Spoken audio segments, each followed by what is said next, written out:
Hi guys, welcome to Madly Meals. Hope you all are doing very good. இன்னும் ஒரு நல்ல ரெசிபியோட மீண்டும் உங்கள் எல்லாரையும் இந்த vlogல சந்திக்கிறதுல எனக்கு ரொம்பவுமே மகிழ்ச்சி.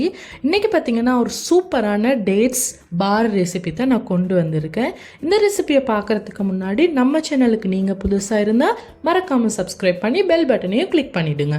அப்போ தான் நான் போடுற வீடியோஸ் எல்லாமே உங்களை வந்து சேரும். முடிஞ்ச வர வீடியோவை ஸ்கிப் பண்ணாமல் ஃபுல்லாக பாருங்கள். அப்போ தான் உங்களுக்கு ஸ்டெப் பை ஸ்டெப்பாக எல்லாமே புரியும்.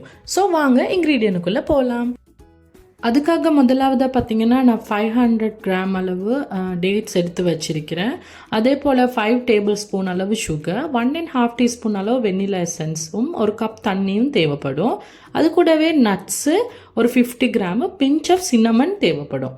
இந்த பக்கம் பார்த்தீங்கன்னா 250 கிராம் அளவு பட்டர், அதே போல் 250 கிராம் அளவு சுகர், 500 கிராம் அளவு எங்களுக்கு மாவு தேவைப்படும், 2 முட்டை, அது கூடவே எங்களுக்கு பார்த்திங்கன்னா 1 டேபிள் ஸ்பூன் அளவு பேக்கிங் பவுடரும், ஒரு 1/2 டீஸ்பூன் அளவு எங்களுக்கு சால்ட்டும் தேவைப்படும். ஃபஸ்ட்டு நாங்கள் டேட்ஸ் பேஸ்ட் செஞ்சுக்க போகிறோம். அதுக்கு நீங்கள் ஃபஸ்ட்டுக்கு ஒரு அடுப்பில் சட்டியை வச்சு இந்த மாதிரி சீட்ஸை எடுத்துடுங்க, சாப் பண்ணிவிடுங்க சின்ன சின்னதாக. அப்போ இன்னுமே பேஸ்ட்டுக்கு செய்ய ஈஸியாக இருக்கும். அதை சட்டியில் ஆட் பண்ணிவிட்டு நாங்கள் எடுத்து வச்சுருந்த அந்த 4 டேபிள் ஸ்பூன் சுகரையும் பிஞ்ச் ஆஃப் சின்னமனையும் ஆட் பண்ணி 1 கப் அளவு தண்ணி சேர்த்து நல்லா மிக்ஸ் பண்ணி விட்டுடுங்க.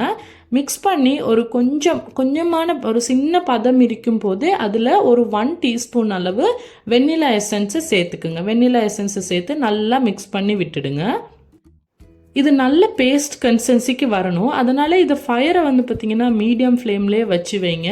இதுக்கு அவ்வளோ நேரம் போகாதுங்க, டக்குன்னு பேஸ்ட்டு செஞ்சிடலாம். டேட்ஸ் எடுக்கும்போது பார்த்திங்கன்னா கொஞ்சம் பார்த்து நல்லா கொஞ்சம் கனிஞ்ச மாதிரி கொஞ்சம் நெசுங்கு படுற மாதிரி டேட்ஸ் எடுத்திங்கன்னா இதுக்கு இன்னுமே ஈஸியாக இருக்கும். பட் ஓவர் ட்ரை இல்லாமல் எனி டேட்ஸு ஓகே தான்.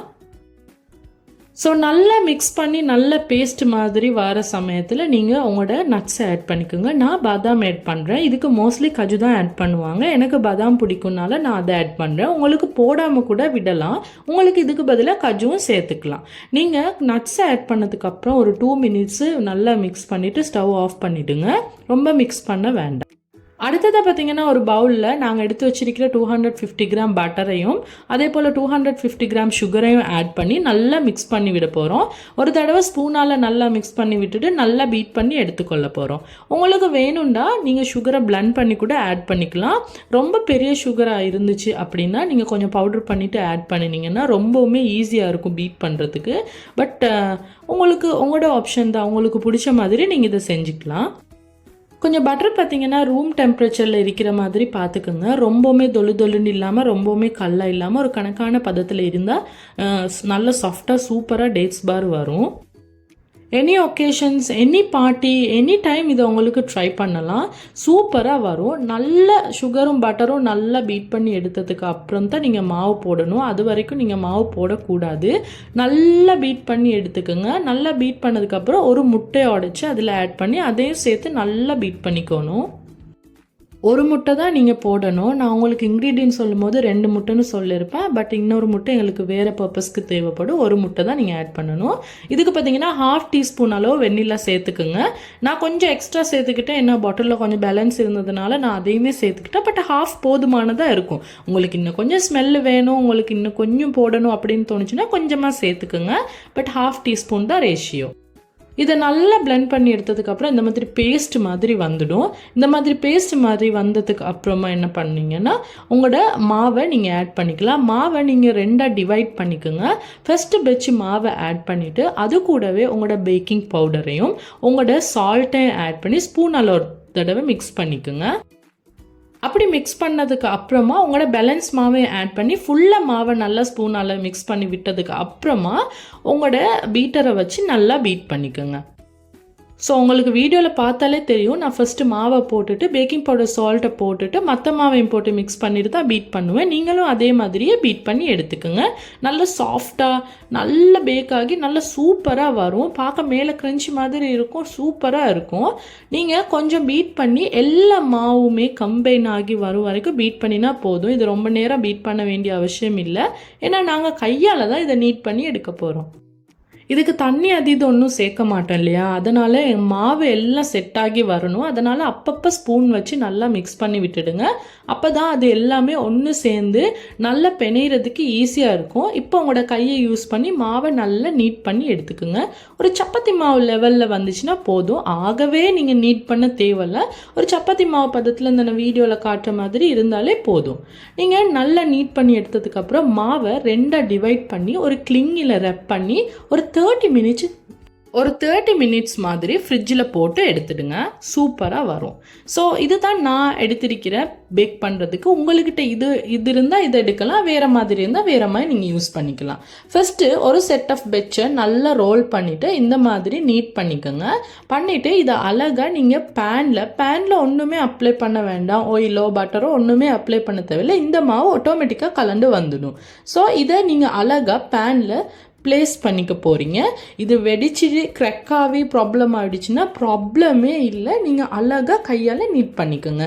இது பேக் ஆகி வரும்போது அழகாக செட் ஆகி வந்துடும். போட முடியல, பேனில் போடும்போது அது உடஞ்சிடுச்சு அப்படின்னா இட்ஸ் ஓகே, அது அப்படி தான் வரும். அந்த மாவு கொஞ்சம் சாஃப்டாக தான் இருக்கும். ஸோ நீங்கள் ஃப்ரிட்ஜ்லேயும் வச்சு எடுத்தால் இன்னும் கொஞ்சம் சாஃப்டாக தான் இருக்கும். But it's okay. நீங்கள் கையால் அட்ஜஸ்ட் பண்ணி க்ராக்ஸ் எல்லாம் நீங்கள் பெச் போட்டு நீங்கள் இந்த மாதிரி அழகாக செஞ்சுக்கலாம். இந்த மாதிரி ஒரு ஸ்பூன் வச்சோ ஒரு ஸ்பெக்சுலா இல்லை ஒரு ஷேப்பர் வச்சோ இந்த மாதிரி நீட் பண்ணிக்கோங்க. அதுக்கப்புறம் பார்த்தீங்கன்னா உங்களோட டேட்ஸ் பேஸ்ட்டை நல்லா ஈவனாக எல்லா இடத்துக்கும் படுற மாதிரி அழகாக லேயராக போட்டு விட்டுடுங்க. எல்லா இடமும் படணும். சூப்பராக இருக்குங்க. இந்த டேட்ஸோட அந்த சிரப் மாதிரி கசிஞ்சு சும்மா அந்த மாதிரி ஒரு டேஸ்ட்டு கொடுக்கும். இந்த டேட்ஸ் பார் அந்த மாதிரி ஒரு டேஸ்ட்டாக இருக்கும். டேட்ஸுங்கிறதுனால ஹெல்த்தியும் தான், ரொம்பவுமே சூப்பராக இருக்கும். ஸோ ஒரு ஷேப்பர் வச்சோ இல்லை ஒரு ஸ்பெக்சுலாவாலேயோ இந்த மாதிரி வீடியோவில் நான் காட்டுற மாதிரி ஃபுல்லாக அழகாக சும்மா லேயர் மாதிரி கட் பண்ணி விட்டுடுங்க. அதுக்கப்புறம் பார்த்தீங்கன்னா அடுத்த மாவே நாங்கள் அழகாக இந்த மாதிரி ரோல் பண்ணி, நான் உங்களுக்கு முன்னாடியே சொன்ன மாதிரி தான் அழகாக இந்த மாதிரி கிளிங்கில் வச்சு கூட உங்களுக்கு ரோல் பண்ணிக்கலாம். ஈஸியாக இருக்கும். இந்த மாதிரி அழகாக ரோல் பண்ணிவிட்டு அதை அழகாக நீங்கள் மேலே ஒரு லேயராக போட்டுடுங்க. வெடிச்சிடுச்சு உடஞ்சிடுச்சு அப்படின்னா பரவாயில்ல. உங்களுக்கு வீடியோவில் பார்த்தாலே தெரியும் என்னோட கூட வெடிச்சு க்ராக் ஆகி தான் இருக்குது. But it's okay. இன்னொரு எக்கை உடச்சி கொஞ்சமாக மில்க் சேர்த்து நல்லா எக் வாஷ் பண்ணிவிடுங்க. உங்களால் முடிஞ்ச அளவு எக் வாஷ் பண்ணுங்கள். சூப்பராக வரும். ஒரு ப்ராப்ளமுமே இல்லை. வீடியோவில் உங்களுக்கு பார்த்தாலே தெரியும், நான் ஃபுல்லாக அப்படியே நனைச்சி விட்டுட்டேன். இந்த மாதிரி ஒரு ப்ரஷ் வச்சு நல்லா நனைச்சி விட்டுடுங்க, எல்லா இடமும் படுற மாதிரி. இது அழகாக உங்களுக்கு பேக் பண்ணி ஒரு லேயர் மாதிரி வந்துடும். ஸோ க்ரக் ஆகினதுக்கு பரவாயில்ல, சூப்பராக வரும். இதை பார்த்தீங்கன்னா 180 செல்சியஸில் ஒரு 40 to 45 மினிட்ஸ் போட்டு பேக் பண்ணி எடுத்துடுங்க. பார்க்கவே சூப்பராக இருக்குது காய்ஸ். வெளியே எடுத்ததுக்கப்புறம் ஒரு குச்சியோ கத்தியோ வச்சு நடுவில் செக் பண்ணி பார்த்துடுங்க அது வெந்துடுச்சா அப்படின்னு.